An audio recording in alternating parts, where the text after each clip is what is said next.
In a world obsessed with logic, speed, and productivity, what place is left for symbols, dreams, or the unconscious mind?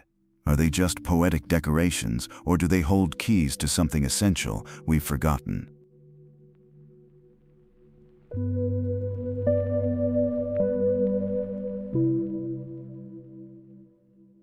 In today's video, we're going to explore Carl Jung's extraordinary book, Man and His Symbols, a work that opens a door into the hidden language of the human psyche. We'll talk about the difference between signs and symbols, the role of dreams, the nature of the unconscious, and the deep inner divisions we all live with, whether we're aware of them or not. Most importantly, we'll reflect on what it means to reconnect with the symbolic dimension of life, and why doing so might be the first step toward becoming truly whole. In Man and His Symbols, Carl Jung opens a window onto a realm often neglected by modern consciousness, the world of symbols, and with it the world of the unconscious. For Jung, there is a fundamental difference between signs and symbols. Signs are human constructions with a direct, clear, functional meaning. They are acronyms like UN or UNESCO, logos, trademarks, things that point to something defined with no ambiguity.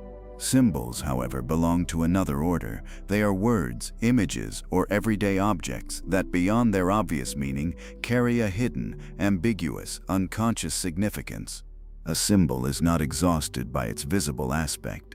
It suggests, hints, points toward mystery. It is like a door between the rational world and that which lies beyond it. That is why Jung affirms that a symbol always implies something vague, unknown, or hidden. This symbolic dimension is an essential part of human experience. Whenever we are faced with something that escapes definition, the sacred, love, death, the meaning of life, we turn to symbols.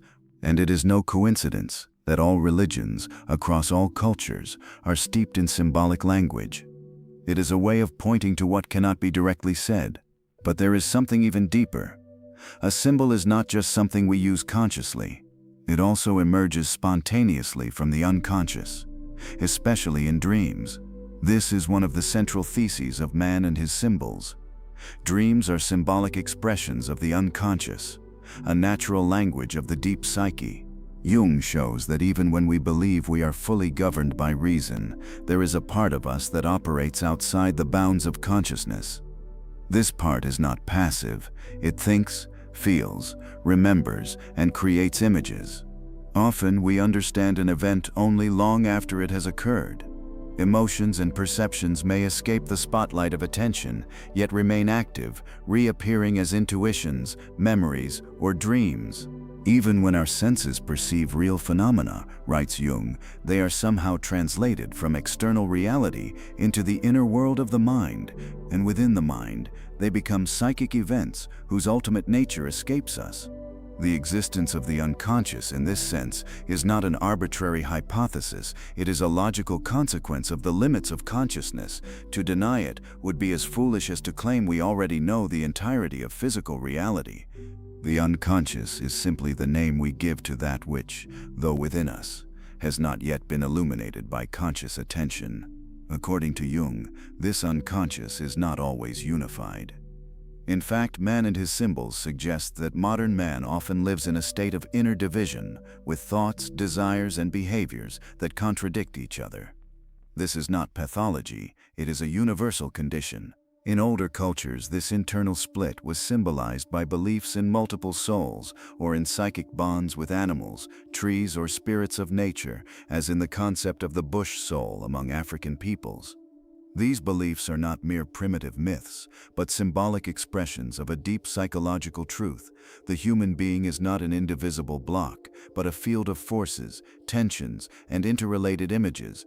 Jung refers to this as mystical participation, a concept also proposed by anthropologist Lucien Levy-Bruhl. Although the term has faced criticism, Jung defends it as a valid description of an unconscious identity between the human being and the symbolic world. And here Jung's central thesis becomes clear.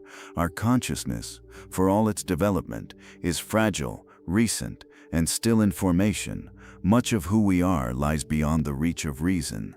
Vast regions of the mind remain immersed in darkness, and it is through exploring these regions that our inner growth depends. Rather than denying this unknown dimension, Jung invites us to explore it with humility and courage.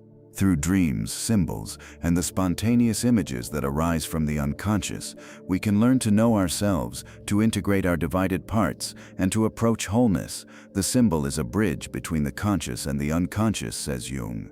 And the crossing of that bridge is what he calls individuation, the path to becoming who we truly are. Perhaps the most urgent question we can ask ourselves today is not technological, political, or even philosophical in the strict sense, but symbolic. Are we still in touch with the inner images that give depth and meaning to our lives? In a world that often values speed over depth, utility over mystery, and clarity over ambiguity, we risk losing sight of the hidden language that has always nourished the soul: symbols, dreams, myths, the silent guides of our inner life. But Jung reminds us that these symbols are not relics of a primitive past. They are alive. They speak, not in the cold grammar of rational thought, but in the vibrant language of images.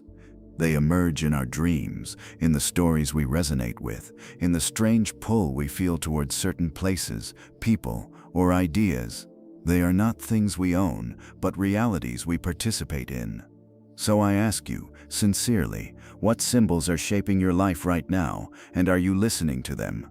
To ignore the unconscious is not to silence it, but to let it act unseen. But to enter into dialogue with it, with reverence and patience, is to begin a journey that no one else can walk for us. The path of individuation is not the path of the ego expanding, but of the soul deepening. And in times of confusion, perhaps it is not more opinions we need, but more attention to the symbols quietly forming within.